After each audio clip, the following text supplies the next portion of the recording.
I think it should be very obvious to anybody who has anyone missing that when someone says that you hid your own daughter's body and faked an abduction when that child is still missing and we're doing everything in our power to try and find her, I think that would be absolutely shocking to any family.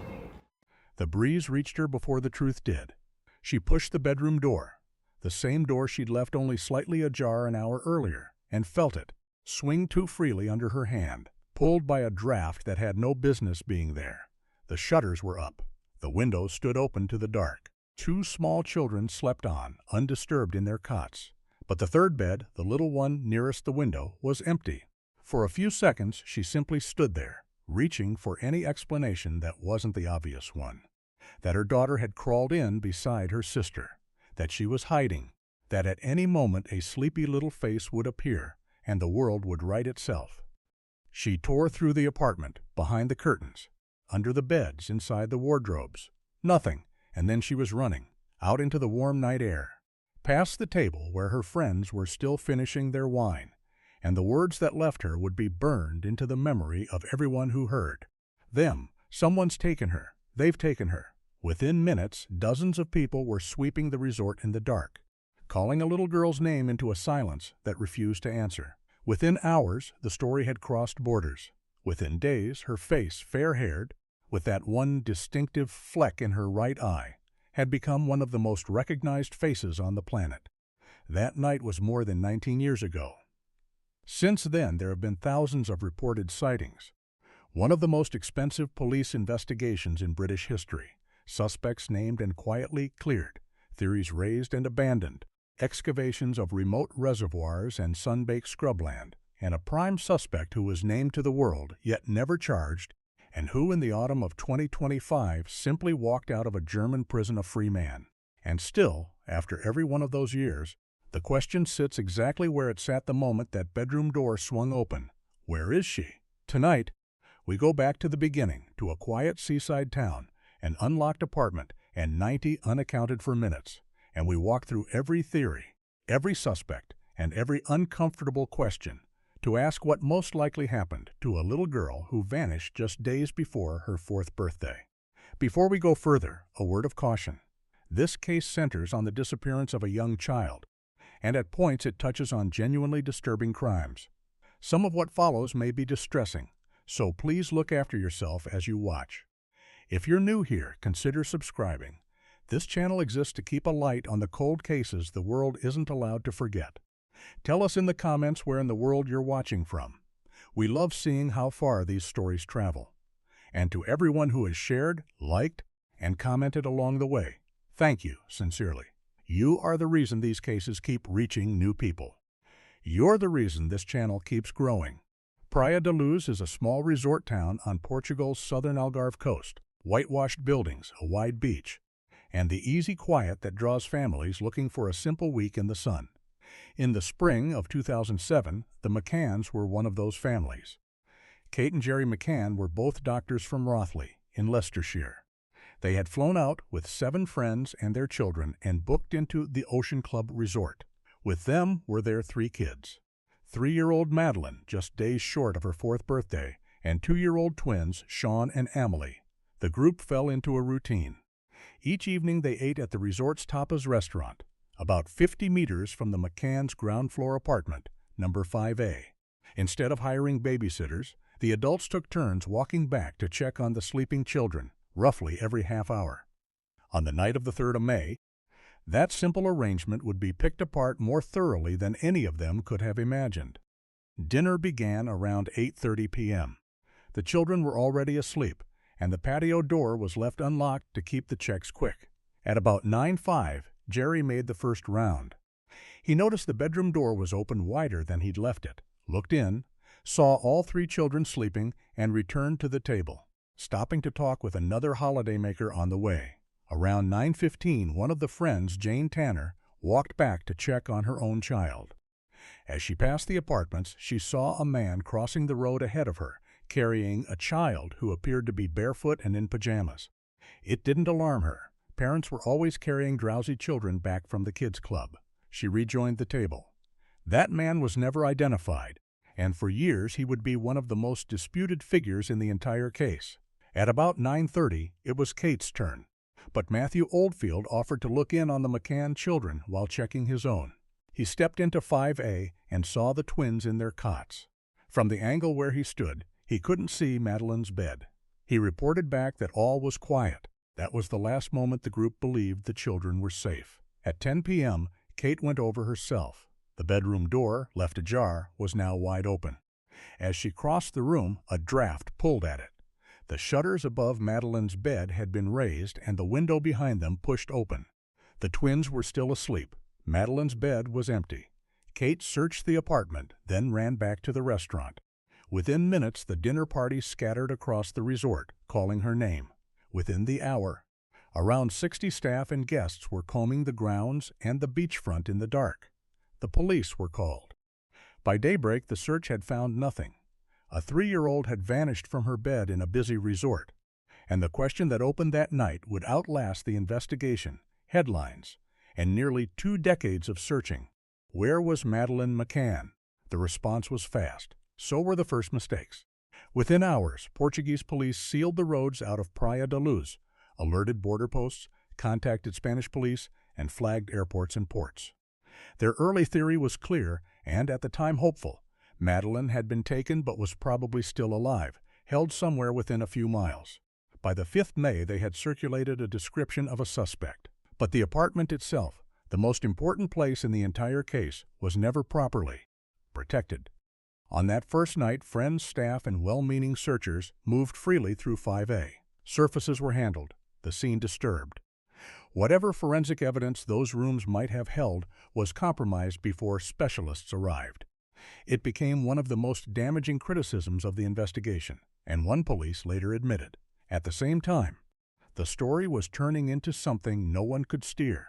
Within days, Madeleine's photograph was on front pages across Europe. Reporters poured into the town. Kate and Gerry, both articulate doctors, made a deliberate choice to campaign in public and keep their daughter's name everywhere, a decision that drove the search forward globally, but also placed the family permanently under the lens. Into that pressure stepped the first official suspect. Robert Murat, a British expat in his 30s, lived with his mother in a villa about 150 yards from the McCanns. In the early days, he'd volunteered as a translator for police, partly, he later said, because he had a daughter near Madeleine's age. That closeness and his eagerness to be involved drew attention. In mid-May, police searched the villa and its grounds and declared him an arguido, a formal suspect under Portuguese law. They found nothing linking him to Madeleine. After more than a year under suspicion, Murat was cleared in July 2008. By then, he had been named in scores of damaging press articles, and he later won substantial libel payouts from a string of newspapers. His only proven mistake had been living too close to the wrong apartment. As the summer went on, the case took a darker turn. British police flew in 2 specially trained sniffer dogs, one trained to detect traces of human blood, the other to detect the scent of a body. What those dogs reportedly reacted to would send the investigation somewhere no one had anticipated, straight toward the 2 people nobody had thought to question, Madeleine's own parents. The dogs were the turning point. Handled by a British specialist, 2 animals were walked through the apartment in a lineup of vehicles.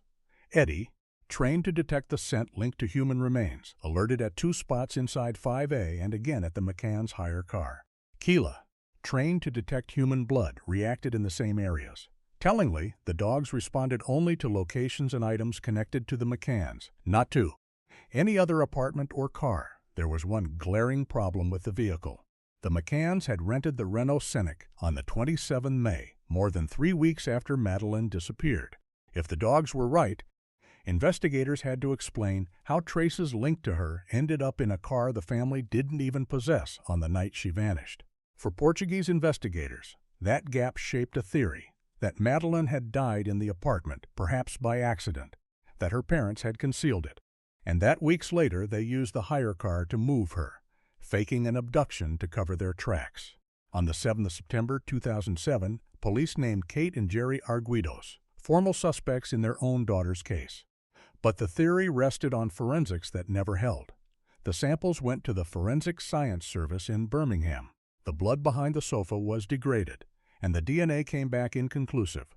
The car sample produced a partial match, but the scientists were blunt about its limits. It was incomplete, not unique to Madeleine, and could not be treated as proof. She had ridden in family cars and her belongings were everywhere.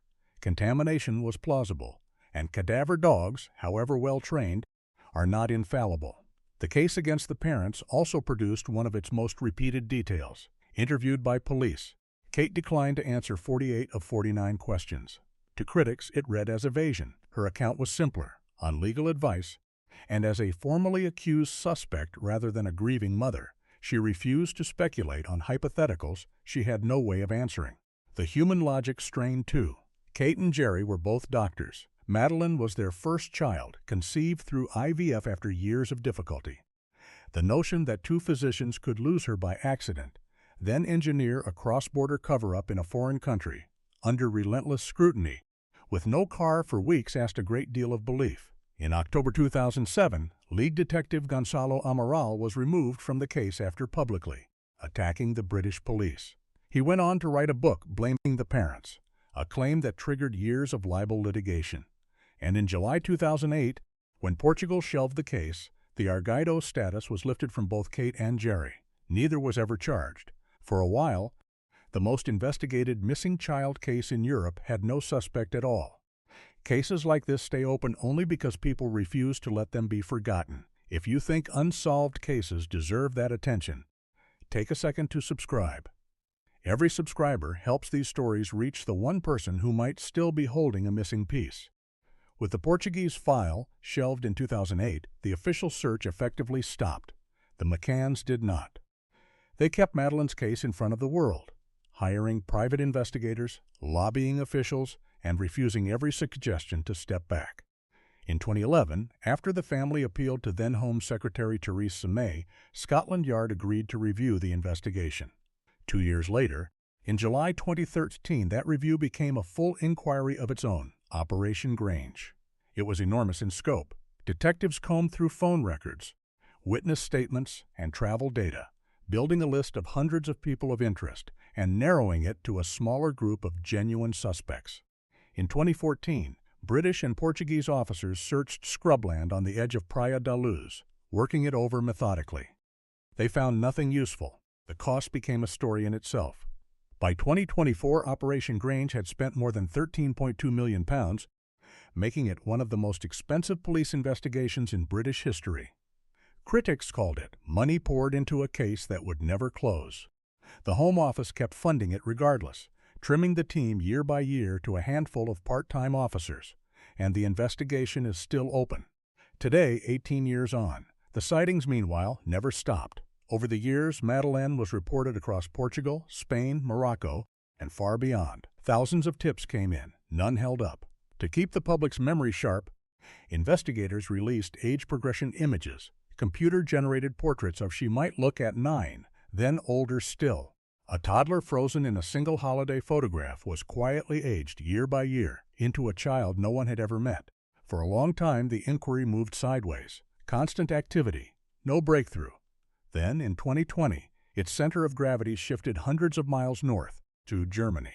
Prosecutors there announced they had identified a prime suspect, a convicted offender who, as it turned out, had been living in the Algarve at the precise time Madeleine vanished.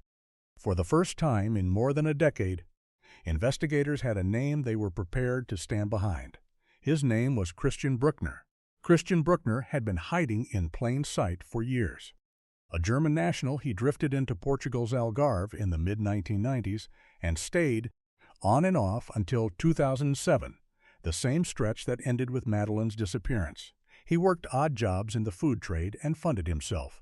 Prosecutors say by burgling hotels and holiday lets along the coast. He was, in short, a man who knew exactly how to get inside the kind of apartment the McCanns were staying in.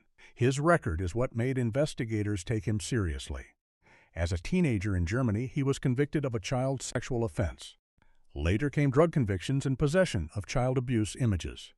And in 2005, 2 years before Madeleine vanished, in Praia da Luz itself, he raped a 72-year-old American woman in her home. He was eventually convicted of that attack and sentenced to 7 years. The circumstantial case against him is substantial. In 2007, he was living in a VW camper van near the resort and driving a Jaguar with German plates. The day after Madeleine disappeared, he re-registered that Jaguar in someone else's name. Mobile phone records placed his number in the Praia da Luz area that night, a 30-minute call from 7:32 to 8:02 p.m. in the hours before she was taken. Soon after, he left Portugal for Germany. If you're following this level of detail, that's exactly what this channel is built for. A quick subscribe means the next case lands in front of you the moment it's out. Then there is the wider pattern. German prosecutors allege Brückner is responsible not only for Madeleine, but for other offenses against girls in the region. They later tied him to the Barragem do Arade Reservoir, around 30 miles inland, a remote spot he allegedly called his little paradise. Police searched it in 2023 and found nothing conclusive. They also examined his possible link to the 2015 disappearance of Inga Geyricke, a 5-year-old who vanished from a forest in eastern Germany. He was investigated but never charged over Inga. During that inquiry, officers searching a derelict property he owned recovered child abuse images, and his camper van was found to contain used girls' swimwear. 2 former associates deepened the suspicion. A man who knew him, Helge Busching, told German media that years afterward, over drinks, Brückner made an unprompted comment implying he knew how Madeleine had been taken.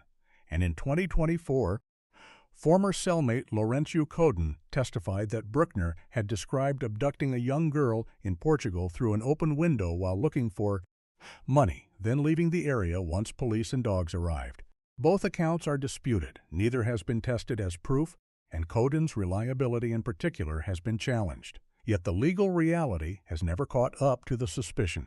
In April 2022, Portuguese prosecutors formally named Brückner an arguido. But in October 2024, a German court acquitted him of separate sexual offenses, allegedly committed in Portugal, citing insufficient evidence, a heavy setback for prosecutors who had pushed for a 15-year term.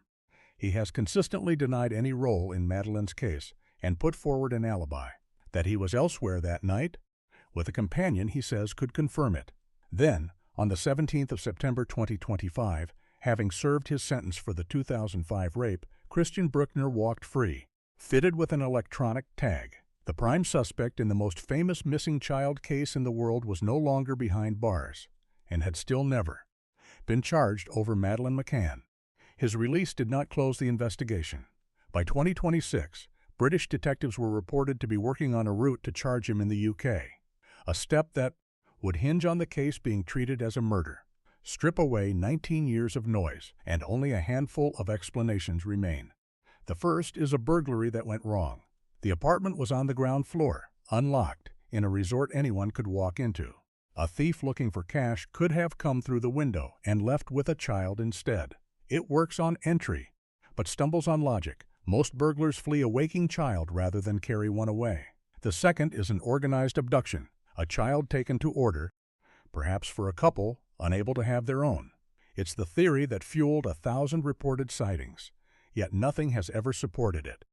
A planner choosing a target would more likely take a younger child, too small to remember another life, not one approaching 4. The third dominated the early years, that the parents were involved. The forensic foundation for it fell apart, the couple were formally cleared, and the practical obstacles were never answered. It survives in public argument far more than in evidence. That leaves the explanation investigators now lean toward. A lone predator who knew the area and entered a holiday apartment while the adults were a short walk away. It matches a documented pattern of intrusions targeting young girls across the Algarve in those years. And it fits Christian Brückner closely. He lived nearby, he broke into resort apartments. His phone placed him in the town, and his record speaks for itself. But fitting a profile is not the same as proving a crime. Brückner has never been charged over Madeleine. He was acquitted of unrelated offenses in 2024. He maintains an alibi, and in law he remains innocent. The strongest case anyone has assembled is still circumstantial. So, after one of the largest investigations Britain has ever funded, the honest answer is also the hardest. No body, no charge, no certainty. What has shifted is momentum. With British detectives now working toward charging Brückner, a step that would put the evidence before a court for the first time. The case may finally be tested rather than endlessly debated. Madeleine McCann would have turned 23 this past May. Somewhere there is an answer to the question that has outlasted every theory, every search, and every passing year. Where is she? If this case stays with you the way it stays with us, share it. A story shared is a story kept alive, and cases like Madeleine's move closer to answers, and people refuse to look away.